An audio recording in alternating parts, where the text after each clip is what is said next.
Hello kids, हम लोग कक्षा 11वीं एनसीईआरटी रसायन विज्ञान का 7वां चैप्टर पढ़ रहे हैं, साम्यावस्था। इसके पिछले चौथे वीडियो में साम्य को प्रभावित करने वाले कारक हम लोग देख रहे थे, जिनमें हमने ये देखा कि ली शितालिये का जो नियम है कि अगर हम साम्यावस्था में अभिकारक के उत्पाद के किसी भी अवस्था को बदलते हैं, उसके ताप दाब की या सांद्रता वगैरह को बदलते हैं, तो प्रक्रिया उस दिशा में आगे बढ़ जाएगी जिस दिशा में उसके इस परिवर्तन को प्रभावहीन किया जा सके और फिर कुछ समय बाद फिर से वो साम्यावस्था स्थापित करेगी। तो अब हम इसमें बारी बारी से पढ़ेंगे। पहला है सांद्रता परिवर्तन का प्रभाव। ठीक है, देखिए, अगर हम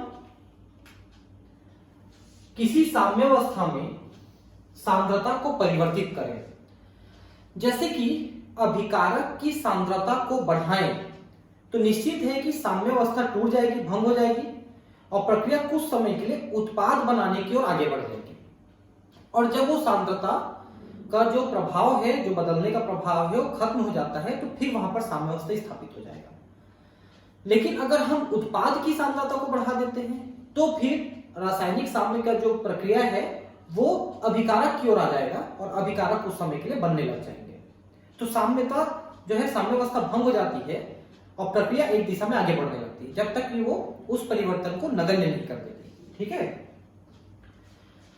सामान्यतया जब किसी अभिकारक के उत्पाद को अभिक्रिया में मिलाने या निकालने से साम्यावस्था परिवर्तित होती है, तो इसका अनुमान ली शितालिये सिद्धांत के आधार पर लगाया जा सकता है। ठीक है, तो अगर पदार्थ आप अभिकारक के मिलाते हो तो प्रक्रिया आगे बढ़ेगी, अभिकारक के निकालते हो तो प्रक्रिया वापस आ जाएगी।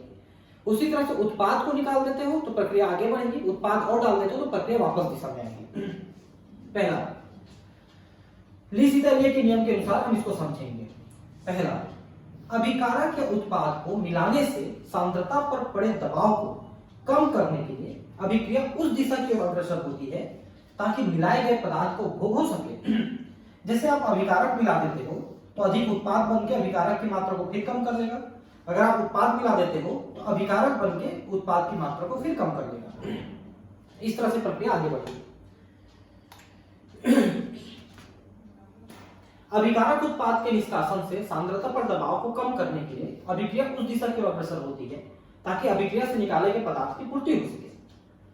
जैसे आप अभिकारक को निकाल लेते हो तो उत्पाद से अभिकारक बनके इसकी मात्रा को फिर उतनी ही ले आई जाती है, या आप उत्पाद को निकाल लेते हो तो अभिकारक से उत्पाद को बना करके फिर से उत्पाद को उतनी मात्रा में लाई जाती है। तो कुल मिला के ये है कि आप किसी भी चीज को निकाल लेते हो तो उस चीज को बनाई जाती है। अभिकारक को निकाल लोगे तो उत्पाद से अभिकारक बनाई जाएगी, और अगर आप उत्पाद निकाल लेते हो तो अभिकारक से उत्पाद बनाई जाएगी।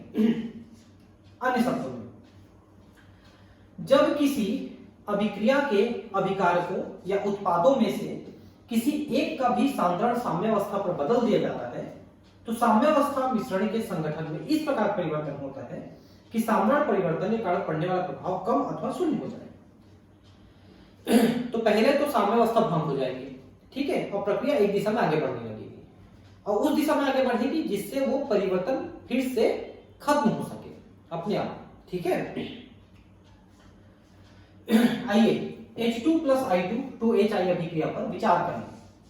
यदि साम्यावस्था पर अभिक्रिया मिश्रण में बाहर से हाइड्रोजन गैस डाली जाए तो साम्यावस्था के पुनः स्थापन के लिए अभिक्रिया उस दिशा में अग्रसर होगी जिसमें H2 का उपभोग हो, अर्थात और अधिक H2 एवं I2 क्रिया करके HI विरचित करेगी। अगर हम हाइड्रोजन डाल देंगे तो ये HI और ज्यादा बढ़ने लगेगी, जिससे एक्स्ट्रा हाइड्रोजन वहां पर यूज हो जाए। आयोडीन डालेंगे तो भी यही प्रक्रिया होगी। अगर हम HI डाल देते हैं तो प्रक्रिया उल्टी दिशा में चलेगी और ये HI वहां पर उपभोग हो जाएगा HI का। ठीक है, तथा अंततः साम्यावस्था दायीं दिशा में विस्थापित हो जाएगी। तो कुछ समय के लिए साम्यावस्था टूट जाएगी और कुछ अधिक HI बनने के बाद साम्यावस्था फिर से स्थापित हो जाएगी। यह ली शितालिये के सिद्धांत के अनुरूप है, जिसके अनुसार अभिकारक या उत्पाद के योग की स्थिति में नई साम्यावस्था स्थापित होगी, जिसमें अभिकारक या उत्पाद की सांद्रता उसके योग करने के समय से कम तथा मूल मिश्रण से अधिक होनी चाहिए। ठीक है, तो पहले जितनी सांद्रता थी उसमें परिवर्तन हो जाएगा। अगर आप अभिकारक मिलाए हो तो उत्पाद की सांद्रता बढ़ जाएगी, और अगर उत्पाद मिला है तो अभिकारक की सांद्रता बढ़ जाएगी, क्योंकि अभिक्रिया उस दिशा में आगे बढ़ेगी। अब यहां पर देखिए क्या हो रहा है, साम्यावस्था स्थापित करना है अपने को, ठीक है। तो यहां पर देखिए H2 और I2 मिलकर के HI बना रहे हैं। तो एक साम्यावस्था यहां पर था समय T1 पे साम्यावस्था थी। अब मान लो आपने इसमें हाइड्रोजन को मिला दिया, ये नीली वाली लाइन हाइड्रोजन है, इसको आपने मिला दिया, तो हाइड्रोजन ज्यादा हो गई। तो हाइड्रोजन ज्यादा हो गई तो आयोडीन का ज्यादा उपयोग किया गया और HI बना दी, तो HI ज्यादा हो गई, आयोडीन कम हो गई, क्योंकि भाई एक्स्ट्रा हाइड्रोजन जो आपने मिलाया है उसको यूज करने के लिए आप HI बनाओगे, और HI बनाने के लिए आप एक्स्ट्रा आयोडीन को और यूज करोगे, लेकिन आयोडीन तो आपने एक्स्ट्रा नहीं डाला है, तो जो पहले से आयोडीन था उसको आपने एक्स्ट्रा यूज कर लिया। तो असल में जो पहले आयोडीन साम्यावस्था में थी उसमें से कुछ आयोडीन को यूज कर लिया, तो आयोडीन तो कम हो गई। हालांकि हाइड्रोजन आपने मिलाई थी तो पहले ज्यादा मिलाई थी, लेकिन फिर यूज होकर वापस नॉर्मल हो गई लगभग, लेकिन आयोडीन सॉरी हाइड्रो आयोडाइड ये पहले से ज्यादा हो जाएगी, और पुनः साम्यावस्था T2 में यहां पर समय T2 में स्थापित हो जाएगी। तो कुल मिला के इस अवस्था में आयोडीन पहले से कम हो गई, हाइड्रोजन थोड़ी सी बढ़ी और हाइड्रो आयोडाइड ज्यादा बढ़ गई, क्योंकि ये चीजें बनाई गई। तो अब आप समझ गए होंगे मेरे हिसाब से, ठीक है। तो ये चित्र है H2I2 2HI बनने की अभिक्रिया में साम्यावस्था पर H2 के डालने पर अभिकारक एवं उत्पाद के सामने में क्या परिवर्तन होता है, ठीक है, ये आपने देखा है। तो वैसे तो देखने से थोड़ा सा कठिन टाइप का लग रहा है ये, लेकिन आसानी से समझा जा सकता है, ऐसा ग्राफ है। निम्नलिखित अभिक्रिया भागफल के आधार पर भी हम इसी निष्कर्ष पर पहुंच सकते हैं। तो रिएक्शन कोशेंट, कंसंट्रेशन कोशेंट है यहां पर, सांद्रता कोशेंट HI² भागित H2 और I2, ठीक है। ये तो हम शुरू से देख रहे हैं, पिछले वीडियो में भी इस बारे में काफी बात की है। पर यदि साम्यावस्था पर H2 मिलाया जाता है तो H2 बढ़ता है और QC का मान KC से कम हो जाता है। आपने शुरू से देखा है कि अगर QC का मान KC से कम होता है तो रिएक्शन अपने आप आगे बढ़ता है, इसलिए अभिक्रिया दाईं ओर यानी अग्र दिशा की ओर आगे अग्रसर होती है, अर्थात H2 और I2 घटते हैं और HI तब तक बढ़ता है जब तक QC फिर बराबर KC के ना हो जाए, क्योंकि साम्यावस्था में QC और KC तो बराबर रहते हैं। अगर QC कम हो गया तो रिएक्शन आगे, QC ज्यादा हो गया तो वापस, लेकिन फिर बराबर कर लिया जाए, अर्थात नई साम्यावस्था स्थापित ना हो जाए तब तक HI बनाई जाती है। औद्योगिक प्रक्रमों में उत्पाद को अलग करना अधिकतर बहुत महत्वपूर्ण होता है। भाई अगर आप HI को हटाते जाइए तो लगातार HI बढ़ता जाएगा ना, क्योंकि वापस आने के लिए HI बचेगा ही नहीं। तो औद्योगिक प्रक्रम में यही काम किया जाता है कि जो उत्पाद होता है उसको लगातार हटाया जाता है, जिससे अधिक से अधिक उत्पाद वहां पर बनता रहे और साम्यावस्था स्थापित ना हो पाए। जब साम्यावस्था पर किसी उत्पाद को अलग कर दिया जाता है तो अभिक्रिया जो पूर्ण हुए बिना साम्यावस्था पर पहुंच गई है पुनः अग्रिम दिशा में चलने लगती है, ठीक है। तो सीधी सी बात है कि उत्पाद को आप हटाते जाएंगे तो साम्यावस्था स्थापित ही नहीं होगी और वो रिएक्शन आगे दिशा में ही चलते जाती है, ठीक है। जब उत्पादों में से कोई गैस हो या वाष्पीकृत होने वाला पदार्थ हो तो उत्पाद का अलग करना आसान होता है। गैस को हटाना आसान है क्योंकि गैस बनते ही आराम से अपने आप मूव कर जाएगा। अमोनिया के औद्योगिक निर्माण में अमोनिया का द्रवीकरण करके उसे अलग कर दिया जाता है। ध्यान रखेंगे, अमोनिया बनाने के लिए आपने नाइट्रोजन और हाइड्रोजन को लिया है, इनका द्रवीकरण होता नहीं, बहुत मुश्किल है। लेकिन जब ये अमोनिया बना लेते हैं तो अमोनिया को थोड़ा सा भी अगर आप ठंडा कर देते हो और प्रेस कर देते हो तो आराम से द्रवीकरण हो जाता है। तो द्रवीकृत अमोनिया को निकाल लेते हैं तो उसमें नाइट्रोजन और हाइड्रोजन चूंकि गैस के रूप में है तो वो नहीं हटते, सिर्फ द्रव अमोनिया हटता है। तो अमोनिया को हम हटाते जाते हैं द्रवीकरण करके, तो आराम से आपका काम आगे बढ़ता जाता है, जिससे अभिक्रिया अग्रिम दिशा में होते रहती है। इसी प्रकार कैल्शियम कार्बोनेट से कैल्शियम ऑक्साइड, जो भवन उद्योग की एक महत्वपूर्ण सामग्री है, के औद्योगिक निर्माण में भट्ठी से CO2 को लगातार हटाकर अभिक्रिया पूर्ण कराई जाती है। भाई अगर आप कैल्शियम ऑक्साइड यानी चूना बना रहे हो, तो कैल्शियम कार्बोनेट को ब्रेक करोगे तो इसके साथ CO2 बनेगा। अगर आप CO2 को रहने दोगे तो फिर ये दोनों मिलके कैल्शियम कार्बोनेट बना लेंगे। लेकिन अगर आप CO2 को हटा देते हो तो वापस की दिशा में रिएक्शन चलेगी। तो कैल्शियम ऑक्साइड लगातार बनते रहते हैं चूना, और लगातार उसको भी आप हटा सकते हैं। याद रखना चाहिए कि उत्पाद लगातार हटाते रहने से QC का मान KC से हमेशा कम बना रहता है, जिससे अभिक्रिया अग्रिम दिशा में चलते रहती है और साम्यावस्था स्थापित नहीं हो पाती। इसलिए लगातार आपको उत्पाद मिलते रहेगा। सांद्रता का प्रभाव पर एक प्रयोग हम करते हैं, ठीक है। तो ऐसे निम्नलिखित अभिक्रिया द्वारा प्रदर्शित किया करना है। तो आयरन का फेरिक आयन है विलयन में, और थायोसाइनेट ये भी आयन है विलयन में। ये दोनों मिलके फेरिक थायोसाइनेट यहां पर बना रहे हैं, फेरस थायोसाइनेट, फेरस, ठीक है। तो फेरस नहीं, सॉरी, फेरिक थायोसाइनेट, ठीक है, क्योंकि यहां पर एक माइनस है ना, तो एक माइनस 3 प्लस में से एक माइनस चला गया तो 2 प्लस बचा, तो फेरिक थायोसाइनेट है, ठीक है। ये बन रहा है, ये भी विलयन में। ये पीले रंग का होता है, ये रंगहीन है, ये गाढ़ा लाल है। तो जो गाढ़ा लाल बनते जाएगा उससे आपको उपस्थिति उसकी समझ में आएगी। तो KC का मान आप कैसे निकालेंगे? तो इसकी सांद्रता ऊपर रखेंगे और बाकी दोनों की सांद्रता नीचे रखेंगे, मतलब उत्पाद और अभिकार ऐसा लेते हैं अपन। तो इनको हम ऊपर नीचे रख देते हैं।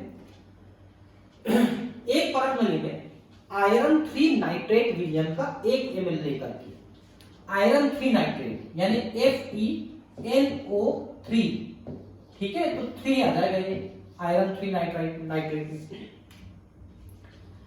विलयन का 1 ml लेकर उसमें 2 बूंद पोटेशियम थायोसाइनेट विलयन डालकर परख नली को हिलाने पर विलयन कलर लाल हो जाता है, जो फेरिक थायोसाइनेट बनने कारण से होता है। देख सकते हैं, मतलब आपने देखिए यहां पर आप एक बार फिर से वापस आइए तो आपको समझ में आएगा। आपको फेरिक आयन कैसे मिलेगा और थायोसाइनेट आयन कैसे मिलेगा? तो आप विलयन में क्या मिलाते हो? तो पहले मिलाते हो आप आयरन 3 नाइट्रेट। तो यहां पर आयरन 3 नाइट्रेट जब आप मिलाते हो तो उसमें से आयरन अलग होकर इस रूप में हो जाता है, और पोटेशियम थायोसाइनेट मिलाते हो तो थायोसाइनेट अलग होकर ऐसा हो जाता है। तो हमको विलयन में आयरन और थायोसाइनेट के आयन मिलते हैं, फिर ये आपस में मिलकर गाढ़ा लाल रंग बनाते हैं, ठीक है। ये फेरिक थायोसाइनेट साम्यावस्था स्थापित होने पर रंग की तीव्रता स्थिर हो जाती है, क्योंकि शुरू में गाढ़ा लाल रंग बनते जाता है, लेकिन कुछ समय बाद तो बनना बंद हो जाता है। क्यों? क्योंकि साम्यावस्था हो गया, आगे बनना पीछे बनना जारी हो गया, साम्यावस्था। अभिकारा के उत्पाद को अभिक्रिया की साम्यावस्था पर मिलाने से साम्यावस्था को अग्रिम या प्रतिप दिशाओं में अपनी इच्छा अनुसार विस्थापित कर सकते हैं, ठीक है। अगर आप इसको हटाते हो तो लगातार ये बनता जाएगा, तो लगातार प्रक्रिया आगे बढ़ेगी। लेकिन अगर आप इसको बाहर से और मिला देते हो तो प्रक्रिया वापस उल्टी दिशा में चलने लगेगी। या वैसे ही आप आयरन 3 नाइट्रेट को या पोटेशियम थायोसाइनेट को मिलाते हो तो प्रक्रिया आगे बढ़ेगी और ये ज्यादा बढ़ेगी। वही बात तो हम कह रहे हैं कि जो चीज आप मिलाओगे ना वो प्रक्रिया आगे बढ़ा देगा उसको। पीछे मिलाओगे तो इधर काटेगा, इधर मिलाओगे तो आगे कर देगा। तो ये फेरिक आयन है और ये थायोसाइनेट आयन है। तो इन आयनों की कमी करने वाले अभिकारकों को मिलाने पर साम्य विपरीत दिशा में स्थापित कर सकते हैं, जैसे ऑक्जेलिक अम्ल। देखिए अब यहां पर क्या कह रहे हैं, देखिए कि हम यहां पर जो रिएक्शन करा रहे हैं, देखिए पहले वापस आते हैं, हम ये रिएक्शन करा रहे हैं, है ना, और रिएक्शन आगे बढ़ रहा है। मान लो हम इनको हटा दें, कोई ऐसा केमिकल मिलाए जो इनके साथ बंध बना के इनको हटा दे, तो इनमें से इसको या दोनों को हटाएं तो प्रक्रिया इस दिशा में चलने लगेगी और ये वापस टूट करके ये चीजें बनाने लगेगी, ठीक है। तो अब आयरन को या थायोसाइनेट को हटाने के लिए इनसे क्रिया करने वाले जैसे कि ऑक्जेलिक अम्ल है H2C2O4, ये ऑक्जेलिक अम्ल है।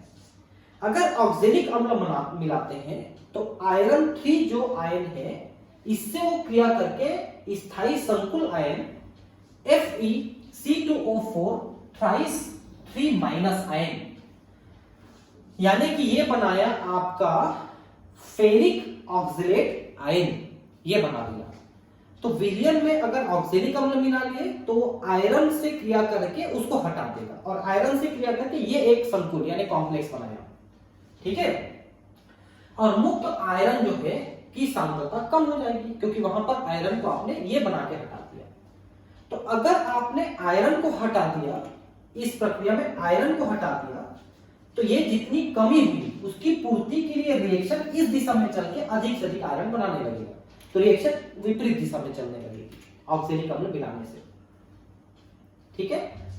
तो ली-शितालिया सिद्धांत के अनुसार आयरन आयन को हटाने से, फेरिक आयन को हटाने से उत्पन्न सांद्रता दबाव को फेरिक थायोसाइनेट के वियोजन द्वारा फेरिक आयनों की पूर्ति कर मुक्त किया जाता है और प्रक्रिया वापस दिशा में चलने लगती है। चूंकि आयरन यानी फेरिक थायोसाइनेट की सांद्रता घटती है, अतः लाल रंग की तीव्रता कम होने लगती है। गाढ़ा लाल रंग फेरिक थायोसाइनेट बनाने से बन रहा था, लेकिन अगर आपने उसको ब्रेक करके इधर बना दिए हैं तो लाल रंग कम होने लगेगा आपका। और ऐसे ही अगर HgCl2 मिलाते हो तो भी लाल रंग कम होने लगेगा, क्योंकि अब इसमें से जो Hg आयन है, HgCl2 से Hg2+ यानी मर्क्यूरिक आयन रिलीज होगा और Cl आयन रिलीज होगा, ठीक है। एक Cl एक माइनस रहेगा, ठीक है, ये रिलीज होगा। तो ये जो Hg2+ आयन है, मर्क्यूरिक आयन, ये आयन इसमें से थायोसाइनेट को हटाएगा। अभी आपने आयरन को हटाया था, अब दूसरा कुछ मिला रहे हो तो थायोसाइनेट आयन को हटा रहा है। तो थायोसाइनेट की कमी से भी वही होगा कि उसकी कमी की पूर्ति के लिए फिर से वो ब्रेक होगा, ठीक है। मैंने पहले ही बताया, इसको आप हटा दिया ऑक्जेलिक अम्ल मिला के तो ये टूट करके अधिक से अधिक बनाना चाहता था। अब मान लो आपने मर्क्यूरी क्लोराइड डाल करके इसको हटा दिया तो भी इसकी कमी की पूर्ति के लिए यही ब्रेक होगा। तो इन दोनों में से किसी को भी हटाते हो या दोनों को हटाते हो तो ये प्रक्रिया उल्टी दिशा में चलेगी, यही तो बता रहे हैं अपन तब से, ठीक है। ये देखिए, तो जब आपने मर्क्यूरी क्लोराइड मिलाया तो इसमें से मर्क्यूरिक आयन थायोसाइनेट आयन से क्रिया करके मर्क्यूरिक थायोसाइनेट आयन बना लेता है, एक कॉम्प्लेक्स बना लेता है, और इसके कारण से जो थायोसाइनेट आयन है उनकी कमी हो जाती है ना। और इससे फिर से वो प्रक्रिया वापस उल्टी दिशा में बाईं से दाईं ओर चलेगी और थायोसाइनेट आयन की पूर्ति करेगी, और उसी के लिए, ठीक है, तो जो आपका आयरन फेरिक थायोसाइनेट है ये ब्रेक होगा, और ब्रेक होकर के अधिक से अधिक थायोसाइनेट रिलीज करेगा, ठीक है, ऐसा है। लेकिन अगर आप इधर वाले में से किसी को मिलाते हो तो प्रक्रिया आगे बढ़ेगी। जैसे पोटेशियम थायोसाइनेट आप एक्स्ट्रा मिलाते हो तो साइनेट आयन की सांद्रण बढ़ेगी, इसलिए वो इसकी सांद्रता को कम करने के लिए आयरन के साथ मिलके फेरिक थायोसाइनेट अधिक से अधिक बनाएगी, जिससे उधर फेरिक थायोसाइनेट की सांद्रता बढ़ जाएगी, आगे की ओर बढ़ेगी और लाल रंग की तीव्रता बढ़ने लगेगी। समझ रहे हो बात को? एक बार फिर से बताता हूं, देखिए इसमें आपने क्या किया, इसको हटा दिया तो इधर ब्रेक हुआ, इसको हटा दिया तो इधर ब्रेक हुआ। कैसे हटाए? इसको हटाने के लिए ऑक्जेलिक अम्ल, इसको हटाने के लिए मर्क्यूरी क्लोराइड, ठीक है। लेकिन हटाने की बजाय आप इसको और ज्यादा मिला दिए तो फिर रिएक्शन आगे की ओर बढ़ रही है, या इसको मिला देंगे तो भी रिएक्शन आगे की ओर बढ़ेगी, दोनों को मिला देंगे तो भी आगे बढ़ेगी, क्योंकि इनमें से कोई भी चीज आप बढ़ाते हो तो उसको कम करने के लिए रिएक्शन आगे दिशा में बढ़ेगी, और दोनों में से कोई एक चीज को हटा देते हो या दोनों को, तो उसकी पूर्ति के लिए वापस पुरानी इस दिशा में आने लगेगी रिएक्शन, ठीक है। अब है दाब परिवर्तन का प्रभाव। सांद्रता परिवर्तन का क्या प्रभाव हुआ आपने देखा कि किसी चीज की सांद्रता को बढ़ाते हो विलयन में तो अगली दिशा में वो चली जाती है रिएक्शन। ठीक है। अब दाब परिवर्तन, अभी तक आपने विलयन में देखा था आयन, अब आप गैस के रूप में देखोगे। तो गैस का भी वैसे ही है कि अगर गैस को किसी साइड में बढ़ाते हो, जैसे कि मान लो ये एक रिएक्शन है, आप देखिए इसमें तीनों गैस है, कार्बन मोनोऑक्साइड, हाइड्रोजन, ये मीथेन और H2 बना रहे हैं। मान लो आप इसको बढ़ा देते हो तो भी रिएक्शन आगे दिशा में बढ़ेगी, इसको बढ़ा देते हो तो भी अगली दिशा में बढ़ेगी, क्योंकि बढ़े हुए को कम करने के लिए ये इनका उपयोग करके ये बना देते हैं। मान लो इसको आप बढ़ा देते हो या इसको आप बढ़ा देते हो तो रिएक्शन वापस दिशा में चलेगी, ताकि इनकी कमी हो सके वापस। मतलब किसी चीज को बढ़ाते हो तो आगे रिएक्शन करके या पीछे रिएक्शन करके उसकी बढ़ती को कम कर देता है। मान लो आप इसको हटा देते हो तो रिएक्शन आगे बढ़ेगा, क्योंकि हटे हुए की कमी की पूर्ति करेंगे, या इसको हटा देते हो तो भी रिएक्शन आगे बढ़ेगा ताकि उसकी कमी की पूर्ति हो सके, या इनमें से किसी को हटा देते हो तो रिएक्शन इस दिशा में बढ़ेगा ताकि उसकी कमी की पूर्ति कर सको। तो चाहे बढ़ा दो या घटा दो, अगर किसी की सांद्रता घटा देते हो तो उसकी तरफ रिएक्शन बढ़ेगा, और किसी की सांद्रता या दाब बढ़ा देते हो तो उसके आगे की ओर प्रक्रिया बढ़ेगी। बस इतना आप ध्यान रखेंगे तो आपका सब कुछ बन जाएगा। किसी गैसीय अभिक्रिया में आयतन परिवर्तन द्वारा दाब बदलने से उत्पाद की मात्रा प्रभावित होती है।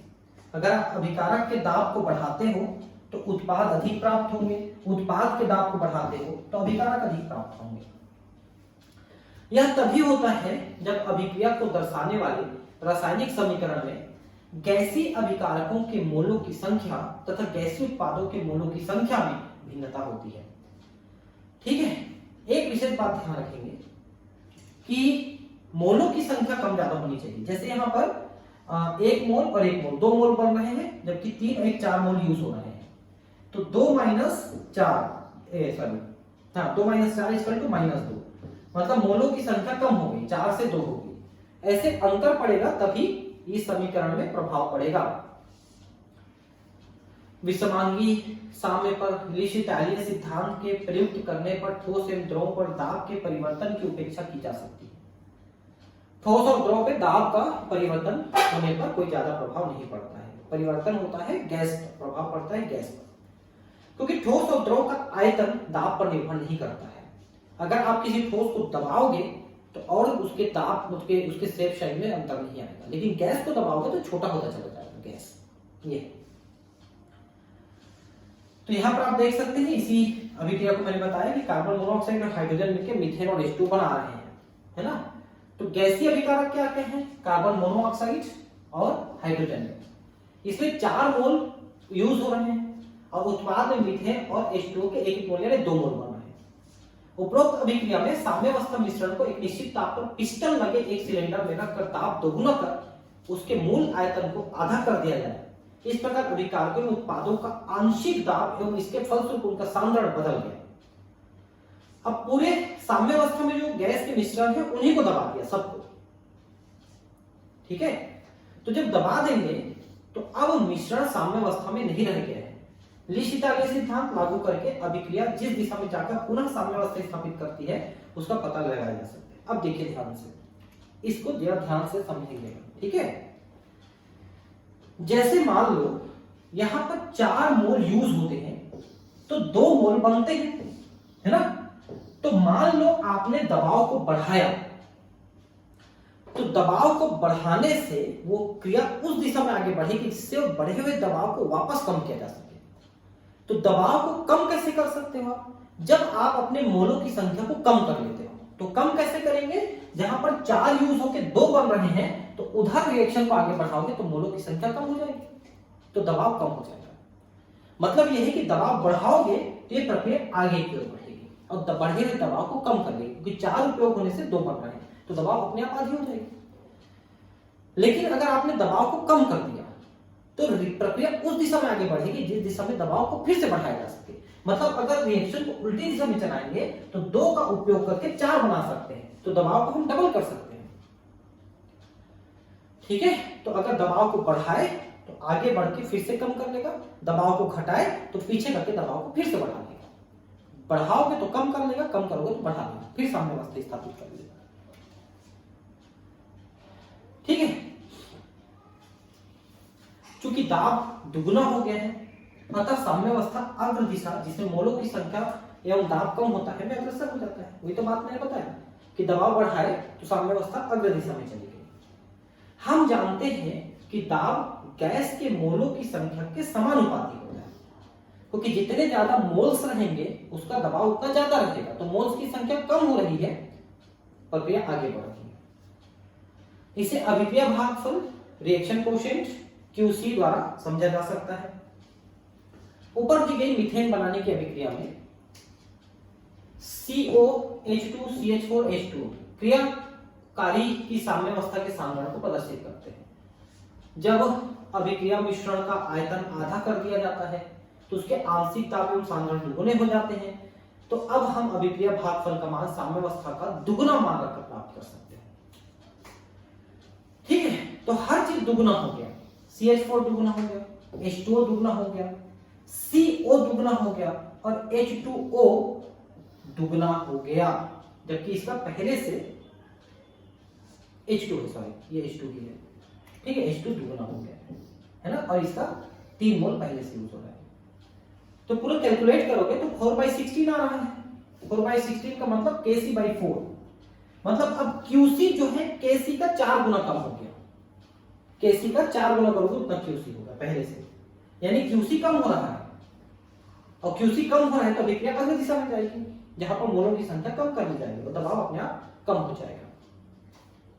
ठीक है, कार्बन, अब इस प्रक्रिया को देखिए कि ग्रेफाइट यानी कार्बन को सॉलिड अवस्था में लेते हैं, इसको CO2 गैसीय अवस्था में इसका रिएक्शन कराते हैं तो कार्बन मोनोऑक्साइड गैस बनती है।